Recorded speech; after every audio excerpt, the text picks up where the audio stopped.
One of the things that is synonymous with physics in looking for a map of psychology and interpersonal skills is the challenge of finding the holy grail of what's called the unified theory. And it gets down to the challenge in physics, where in the last few hundred years, as we've gone from atomic particles into subatomic particles, I think it's just in the last century, the rules governing subatomic particles seem to have little bearing on the rules governing atomic particles, or the particles built from subatomic particles. And this is it's maddening for lineal logical reductionism, because it points much more to whimsy, which is why the search unsuccessful to current time is so passionate for the unified theory of physics. And so I've talked yesterday about a lot of some of the different maps in psychology. And I want to introduce this idea of light, consciousness, pattern recognition software, or pattern recognition technology. And we tend to think that our ears, eyes, mouth, nose are actually the doorways into sight. Well, what if we invert that and say that the body is a cloak that reduces 99.99999% of all reality and all of the different spectrum ranges of reality, and collapses it to this blackout, which is similar to the blackout we experience when we cover our eyes. It's not that reality doesn't exist when we cover our eyes, it's that we don't see it, we don't experience it.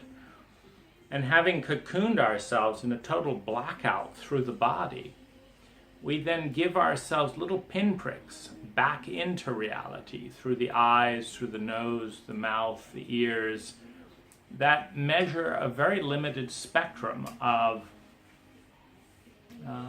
all the vibrational frequencies out there. And then we add the emotional, mental processing capacity, a bit like Photoshop being able to add filters and layers to that light. So that spectrum is, and we keep layering and processing. This turns it red, this turns it green, this adds polka dots, this turns it gritty, this turns it sharp. And what's it really, what's it all about? But if we introduce this inversion of the typical, Western materialist reductionist paradigm, which is just one of the many filters and paradigms available to look at reality, we can then consider a hypothesis, which is that all that is coming in, and it's there, but we get to process, for example, a graphic equalizer doesn't produce sound, it limits sound. So if we want a high bass on a graphic equalizer, we just pull down the other vibrations, and the bass is what stands out. It's not that the graphic equalizer creates the bass sound. It's a selective filter of frequency. If we look at the body as an enormous selective filter of frequency, that we can't see thought directly. We can't see sound. We can't hear sight. We can't see most of the spectrum and frequency. We can't perceive the vast majority of what's there because of these selective dampenings that is the equivalent of our body. And so if we take that paradigm and then we look at some of the many models of consciousness, or personality, you have all kinds of filters. We invent them like mad. Tom Rath invented a great filter called Strength Finder, breaking down humanity into core strengths. We've got the Enneagram personality drives. Now, what is this? Are we really 9s, 7s, 6s with a 5 lean? Are we really these things? Or is it more that what I'm going to do here is I'm going to limit your consciousness down. Now, you've seen this data, but look at that. How are we going to...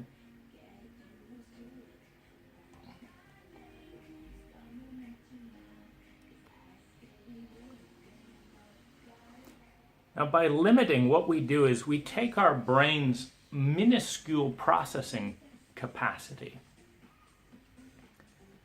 and we provide emphasis. So you saw this before, but until I call this a thumb, until I say, look at the shadow contrast, what we see as language is one of the manufacturers of consciousness. And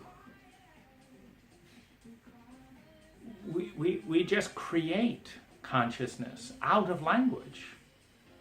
All I have to do is say, split my face into the light side and the dark side, an easy thing to do in the casual lighting protocol of this video.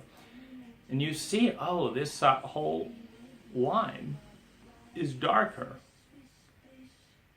Or say, look at the pattern lines of my shirt. So what I'm saying is that when you've got small processing capacities, small consciousness capacity, we're literally monkeys out of the trees 100,000 years ago, and you bring in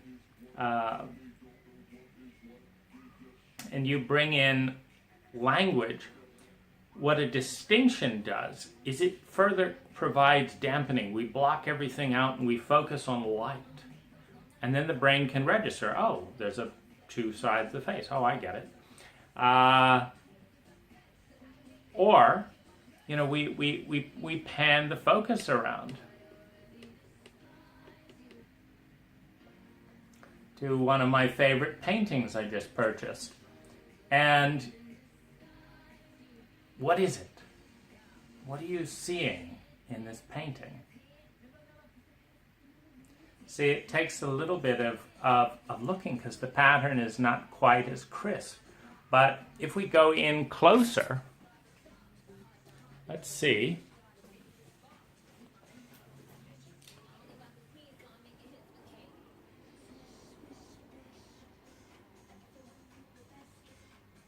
I'm wondering at what point the pattern of coral reefs and diving starts to emerge. I had to have the artist point it out. You can kind of see it, the trail of bubbles and, one of the stingray, the little fish, and you start to, if you've been diving, the coral reefs. But once you look through that lens, You can start to look around what else might be a fish, where is their motion, what might the plants be, what might the rocks be. And this is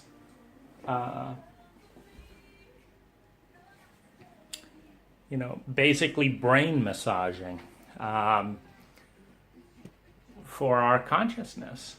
But it's also consciousness manufacturing. These things don't exist until we point them out and acknowledge them in some level. Now,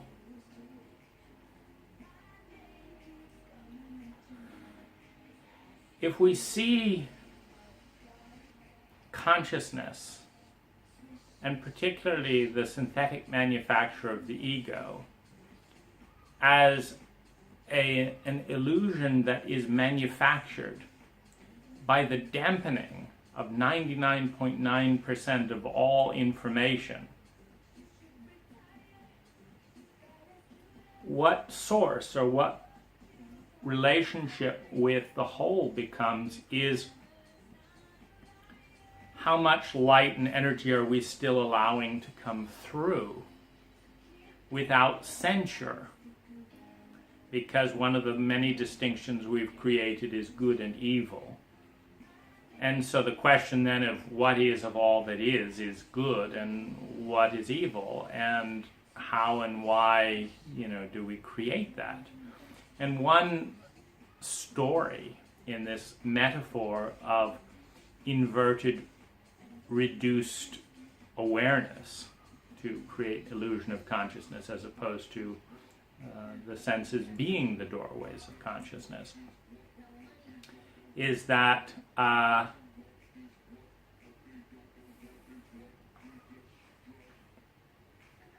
these different filters allow certain things to come in simple enough patterns that we can recognize them. Oh, this is my love language, this is my essence, this is my intention, etc., and start organizing these bits of data. But the hypothesis leads to a hypothesis that since everything is out there and we've limited ourselves to seeing just a very, very tiny, minute portion of it, and I say limited ourselves, whether it's been limited or we've limited ourselves, it doesn't matter. We are in a state. One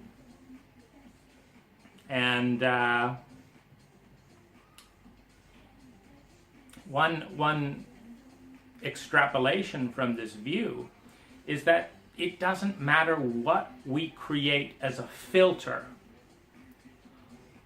Light, totality, energy is going to bounce through that filter and appear in a certain way. It's going to reach us one way or another. It may be dark or it may be light by the time that we've reached us, depending on our filter. It may be magnificent, it may be complex, it may be simple, depending on our filter. For example, if we use a red lens, all the colors get reduced to red. So the infinite dimensionality and totality may be reduced down to red, green, good, bad, etc., depending on the filter.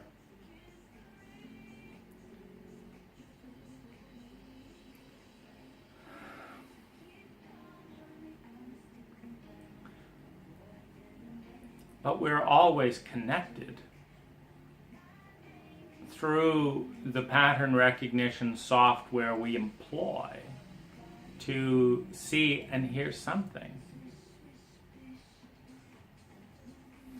Now, one of those many lenses is called the lens, or is called personas. Every paradigm is a lens. And within the lens of persona, we have Now, in the paradigm of personas or identities, we have basically it's the idea that we are a distinct personality, a distinct self in every context. So when you're at work, you do, say, think, and feel different things with a different vibe in many cases than when you're at home, or when you're with this lover, or with this lover, or with this child, or with this parent. That the ecology of interaction is distinctly different because of the distinct environment. And what I wanted to highlight in this part of the map of reality and psyche is the map of persona. And I want to talk about some of the archetypal levels of the persona. So you have the essence, you have the wound. The wound is the interaction between a culture that, by definition, and even in the root word of culture, cult, that by definition eliminates 60 to 80% of who we are, dampening all of that down as unacceptable and inappropriate, and then elevates a very small portion of who we are into something that is culturally sanctioned. And this cult is not inherently rational. It's, for example, one area it's not rational is in its sequence evolution with time. If you look at what we're learning in high school today, it has very little to do with optimum well-being or life skills today. And it has a lot to do with what might have been useful for certain ideals and values and jobs 200 years ago. So it's not rational. It's not even in sync with time. But every culture elevates parts of us and suppresses parts of us, for better or for worse. And ultimately, if you think of things as a circle, for every repressed something, or for every benefit there's a cost, for every cost there's a benefit. And in technical terms, these balance each other out. For example, there is an inverse relationship between Western education and left brain, Western education and left brain development with right brain intuition, spontaneity, and emotion that is more feminine in nature. As a general rule, you will find higher degrees of depression in cultures that have overdeveloped left brains. And this is, you only have to go to, the Amazon or some less developed culture. When we say less developed, what we really mean, because it's part of our taboo blanketing of the whole self, it's a given assumption that by less developed, we mean less developed in the left brain. We don't mean actually less developed, because they are not less developed. They are as developed, and they are more developed in other areas. But because we don't measure those areas, or we go so far as to actually denigrate, so where someone has a positive reading, so we look at our schedule and it's, packed with structured items, and we say that is productive. True. We then say productivity is better than presence.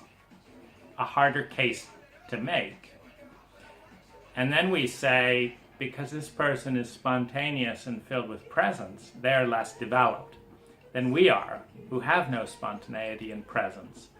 We have an overdeveloped left brain that can talk about presence without having any.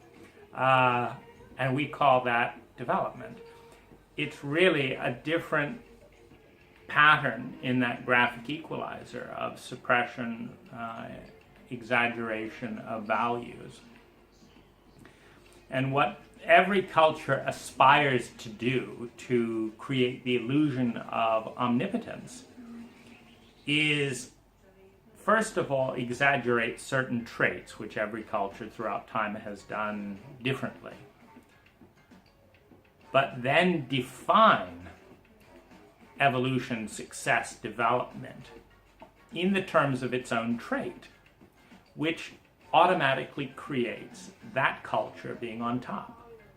Because if we can decide that the ability to kill someone else efficiently is superior to the ability to heal trauma, for example, and we have the ability to kill people efficiently,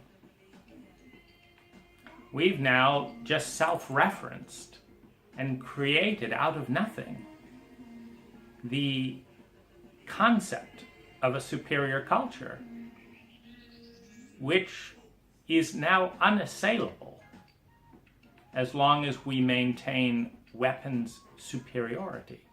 It's unassailable because we've defined weapons superiority as advancement. And which comes first, the aspiration to be the best at weapons, or the idea, becoming the best at weapons and then deciding that that is the best thing, or deciding that that's the best thing, so becoming the best. And we tend to aspire to our gods. One of the interesting things about the Western Christian Judaic ethic is the term all-powerful, which of course includes the ability to kill. And we even talk about, God just wiping out God basically committing genocide. And so if we can look at God as a metaphor for who we aspire to become, and then we look at the Christian God, well, just burn everyone in hell, Vietnam, burn everyone in hell who doesn't do what we want them to do. We're becoming more godlike. It's just we've defined God in a very peculiar way that obviously doesn't feel very nice for the people who are being burned alive. It's hard, it's horrific, and yet these are some of the avenues of play that we create with language. What I want to do here, though, is explore the paradigm of an egg or of a circle with our essential signature, meaning the signature that represents our totality, our connection with all that is, the circle, the self that we are and were before anger was deleted as toxic and joy was inappropriate and dancing spontaneously was not very mature. Before all of these different faces of self were reduced into the miserable mediocrity of Western life, we were a circle. We had the possibility. There have been 10,000 languages, 10,000 cultures in the last 100,000 years alone on just this planet. And in that concept, what is born? I met a Thai woman born in Australia. I met a Thai woman born in Thailand, raised in Australia. she had nothing Thai about her other than her body. She was, every baby that's born has the potential to be shaped in the cult of their culture and has a very large probability field of doing that and not realizing it, because that's part of being a cult. Is the brainwashing goes so deep in pre-language, the trauma of you've got to be normal to survive, you've got to be like us to be accepted, and like us is like this and not like this and like this and not like this. And the deep roots of that program go so deep below language and consciousness that when we think through the lens of those biases. And we think we are those biases when what we are is the light that could have assumed any number of infinite shapes, but has taken this shape, sculpted by this environment. I'm in Thailand right now, and I'm a different person in Thailand, because Thailand nurtures certain parts of me that don't get any water in the United States. And the United States nurtures things in me that don't get any water in Thailand. And so I'm this interesting hybrid, and of course consciously seeking to use that to create more balance, more well-being. I look at what parts of me grow in different locations around different people. And the bottom line is, we are products of our environment, but we have a certain degree of freedom to choose which environment we are in, but not total freedom. There may be a way, but with the mingling of cultures and with current cultures being what they are and such, there is still a limited choice. And I think the most intelligent choice and question for any culture is, what parts of the totality of us do we want to evoke, honor, and bring into the world? And how much is this environment supporting us to do that? And what would we have to change in this environment so that the environment would evoke and support the parts of us that we want to become? How would we do that? Now, this is really the most important question that any culture can ask itself. And I think we can learn a lot from the Scandinavian countries, having spent time there and observed, as one example, a 300% higher quality of life with minimal to low background anxiety as a national statistic, particularly Denmark. Now, in this map of personas, the first wave of personas are the light bearers. They're the first wave of personas around that essence where they begin to take form. And we have the servant. We have the one that serves.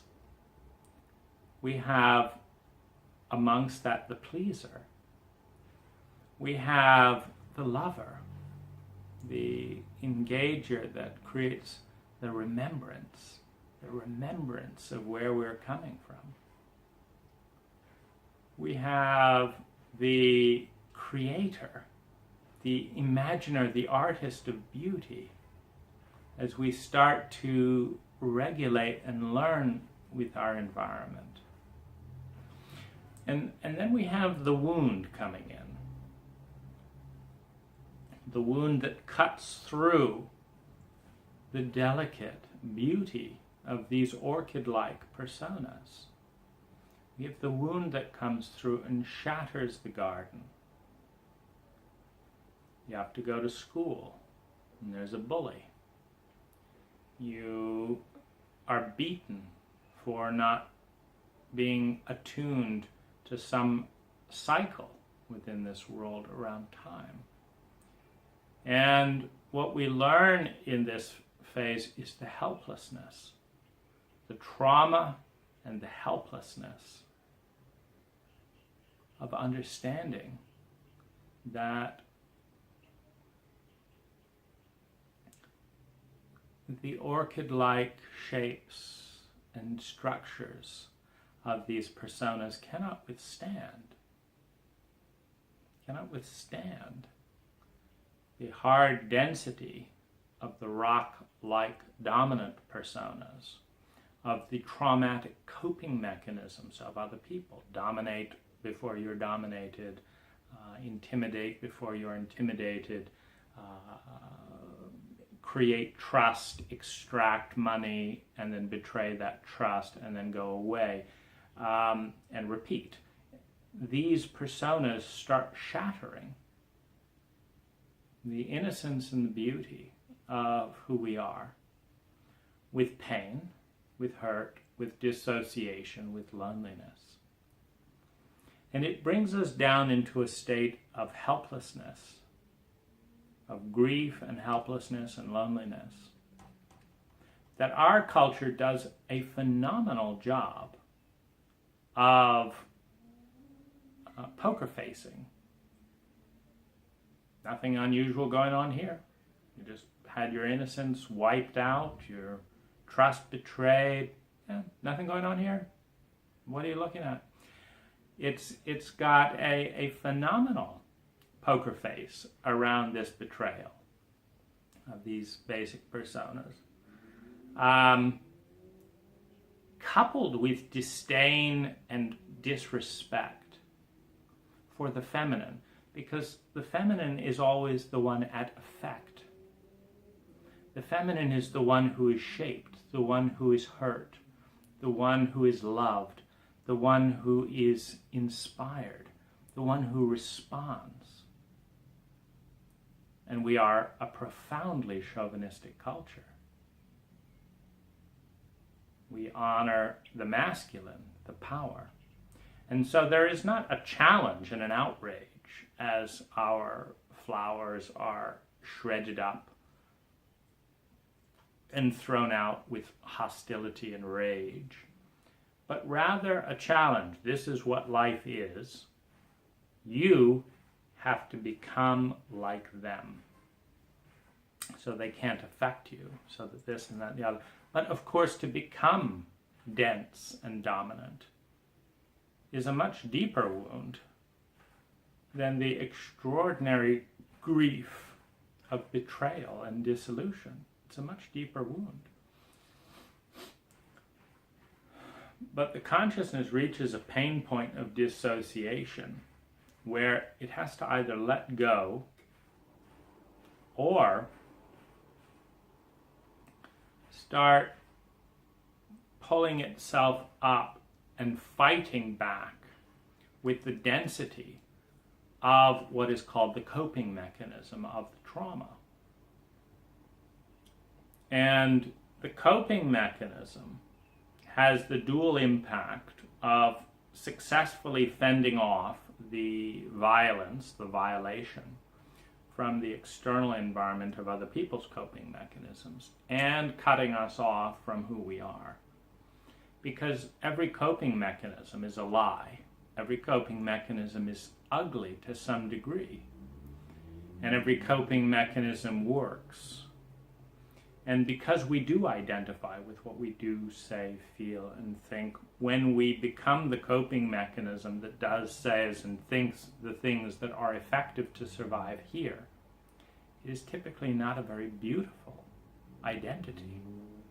And there's the deep grief of what's been lost, the deep sadness that the most beautiful flowers that we brought